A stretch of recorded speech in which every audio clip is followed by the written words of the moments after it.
जय गुरुदेव। गुरुर्ब्रह्मा गुरुर्विष्णु गुरुदेवो महेश्वरः गुरुः साक्षात् परम ब्रह्म तस्मै श्री गुरुवे नमः। अर्चनी वंदनी प्रातः स्मरणी परम पूजनीय गुरुदेव के चरणों में बारंबार वंदन कर आरंभ करते हैं।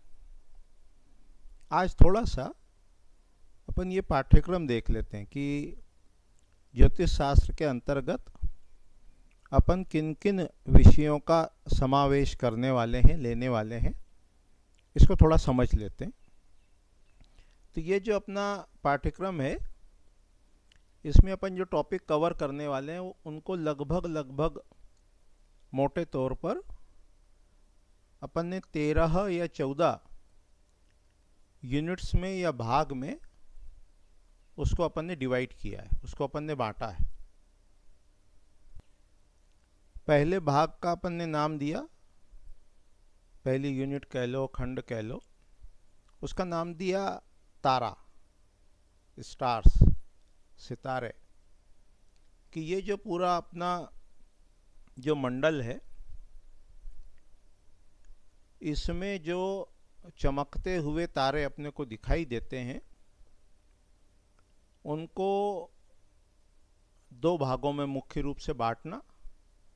एक जिनका अपना स्वयं का प्रकाश है, और दूसरे जो स्वयं का प्रकाश नहीं है पर सूर्य से प्रकाशित होते हैं। एक वो जिनकी रिलेटिव पोजीशन फिक्स है, दूसरे वो जो उन रिलेटिव पोजीशन जिनकी फिक्स है उसमें घूमते हैं। और सरल करें तो तारों को दो भागों में विभाजित करना, नक्षत्र और गृह। तो नक्षत्र अश्विन आदि 27 होते हैं। उनके गुणधर्म, प्रकृति, व्यवहार को जानना, समझना, उसमें कितने तारे होते हैं, उनकी संख्या क्या है, उनकी संज्ञा क्या है, उनमें कौन से कार्य करना चाहिए नक्षत्रों में, उसको देखेंगे, समझेंगे, जानेंगे। उसके अतिरिक्त सेकेंड यूनिट में बताया पंचांग, 5 अंग, तिथि, वार, नक्षत्र, योग और करण, कि सूर्य और चंद्रमा का जो रिलेटिव डिस्टेंस है उससे कैसे तिथि बनती है।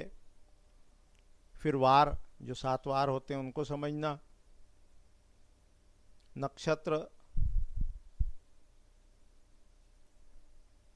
उनके स्वामी, उनके वृक्ष, उनमें आगे जब जातक फल में देखेंगे तो जातक का जन्म हुआ और किस नक्षत्र के किस चरण में, उसको देखना, समझना, जानना।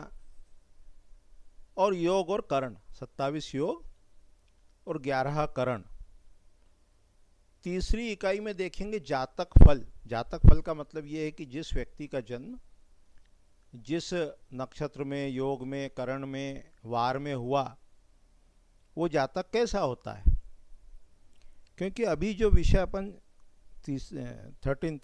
13वीं इकाई में लिया, वो अपन कुंडली तक पहुंच गए, भाव तक देख लिए, भाव के विचारणी विषय देख लिए। लेकिन उससे पहले अपने को ये समझना है, जानना है कि जातक का जो जन्म हुआ वो किस लग्न में हुआ, किस नक्षत्र में हुआ, नक्षत्र के किस चरण में हुआ, किस वार को हुआ, किस योग को हुआ, किस करण में हुआ, उसका भी प्रभाव होता है। तो तृतीय इकाई में अपन वो देखेंगे, समझेंगे, जानेंगे। चतुर्थ इकाई में सूर्य को देखेंगे, सूर्य, चंद्र, बृहस्पति और शनि। कि सूर्य जो है वो एक राशि में लगभग 1 महीने रहता है, चंद्रमा 2.25 दिन रहता है एक राशि में, बृहस्पति लगभग 1 वर्ष रहता है। वो सब समझेंगे, जानेंगे, शनि को भी। फिर अभी जो विषय अपन ने देख लिया वो है लग्न तथा 12 भाव और उनके विचारणी विषय, ये अपन ने कंप्लीट कर लिया। फिर ग्रह, गुण, स्वरूप, इसको भी काफ़ी हद तक देखा, इसको भी समझा और जाना। उसके बाद है प्रश्न कुंडली। यहाँ आ गया प्रश्न कुंडली, सबसे आखिरी विषय है कि कभी जातक की कुंडली बनी हुई ना हो तो उसकी कुंडली कैसे बनाना। तो इसको अभी अपन स्किप कर देते हैं, प्रश्न कुंडली यहाँ नहीं है, सबसे आखिरी में है ना। इतना अपन ने समझा। उसके बाद जो है वो लग्न आदि जो कुंडली होती है 16 प्रकार की, ऐसी 16 कुंडली होती है। लग्न है, होरा है, दृष्टांत है, चतुर्थांश है, नवांश है। एक ही राशि को अलग अलग भागों में विभाजित करके गहराई से ये देखने का प्रयास करते हैं तो उसको कहते हैं षोडश वर्ग। तो 8वीं इकाई में अपन षोडश वर्ग को देखेंगे और किस वर्ग से किस बात का विचार करना, इसको भी समझेंगे, जानेंगे। उसके बाद फलादेश करेंगे 9वीं इकाई में। लग्न आदि जो 12 भाव हैं कि किस भाव का स्वामी कहाँ बैठा है तो क्या परिणाम या फल होता है, उसको देखेंगे।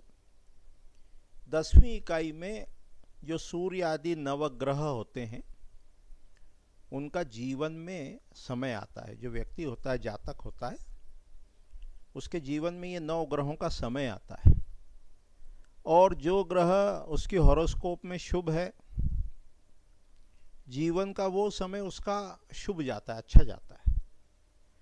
और जो ग्रह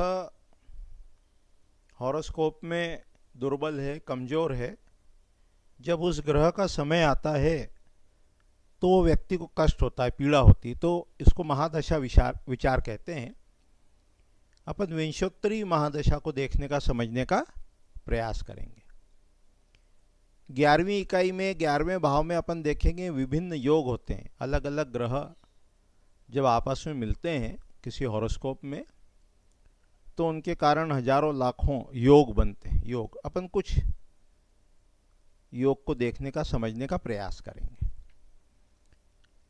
12वीं इकाई में 12वें पाठ में मिलापक कहते हैं। जैसे वर वधू की कुंडली मिलाते हैं तो किस जातक का किस नक्षत्र के किस चरण में जन्म हुआ। 27 नक्षत्र होते हैं, एक नक्षत्र के 4 चरण होते हैं। तो जब वर और कन्या की कुंडली मिलाई जाती है तो ये देखते हैं कि दोनों की आपस में सामंजस्य कैसा होगा। उसके 8 बिंदु होते हैं और टोटल मिला के 36 गुण होते हैं। तो 36 में से पासिंग मार्क्स कह लो वो 18 होते हैं, 18 50%। उतने यदि मिल जाते हैं तो कहते हैं भाई ठीक है, दोनों का सामंजस्य अच्छा रहेगा और ये विवाह के लिए ठीक है, कर सकते हैं। तो उसको देखेंगे मेलापक में। वास्तु में भी ग्रह स्वामी और घर, उसकी कुंडली मिलाई जाती है आयादी योग में, तो वहाँ भी उसको अपन समझेंगे, पर या उसको समझने में यहाँ से अपने को आसानी में रहेगी। 13वीं इकाई है गोचर। गोचर मतलब वर्तमान समय में आकाश में ग्रहों की क्या स्थिति है और उसका जातक के जीवन पे, क्लाइंट के जीवन में, व्यक्ति के जीवन में क्या प्रभाव पड़ता है उस हॉरोस्कोप को, वर्तमान समय की, उसको कहते हैं गोचर। और अंतिम इकाई जो अपने पाठ्यक्रम में अपन कवर करने वाले हैं उसका नाम है प्रश्न कुंडली। कई बार कोई जातक आया, व्यक्ति आया और उसने कोई प्रश्न किया किसी भी संबंध में, तो उस समय, जिस समय उसने अपने से प्रश्न किया, उस समय की हॉरोस्कोप कह लो, कुंडली कह लो, उसको बनाते हैं और उसके आधार पर उसके प्रश्न का हल बताते हैं, उसके प्रश्न का उत्तर बताते हैं। तो इसको जो स्टडी करते हैं उसका नाम है प्रश्न कुंडली। अपन ये जो पाठ्यक्रम कवर करने वाले हैं या कर रहे हैं उसमें मुख्य रूप से अपन ने जो ग्रंथ लिया है वो वृहत पाराशर होरा शास्त्र है। जब फलित की बात करेंगे तो अपन सारावली को, जातक पारिजात को और होरा रत्नम को, उसको भी साथ में लेंगे। और जब अपन प्रश्न कुंडली की बात करेंगे तो 56 श्लोक का एक ग्रंथ है जो वराह मिहिर के पुत्र ने लिखा है, पृथुयशा। उस ग्रंथ के आधार पर अपन प्रश्न कुंडली को देखने का, समझने का प्रयास करेंगे। तो ये संक्षेप में अपन ने देखा, समझा, जाना कि ये जो अपना पाठ्यक्रम चल रहा है उसमें अपन किन किन विषयों को कवर करने वाले हैं या लेने वाले हैं। अभी इतना ही कह के वाणी को विराम देते हैं।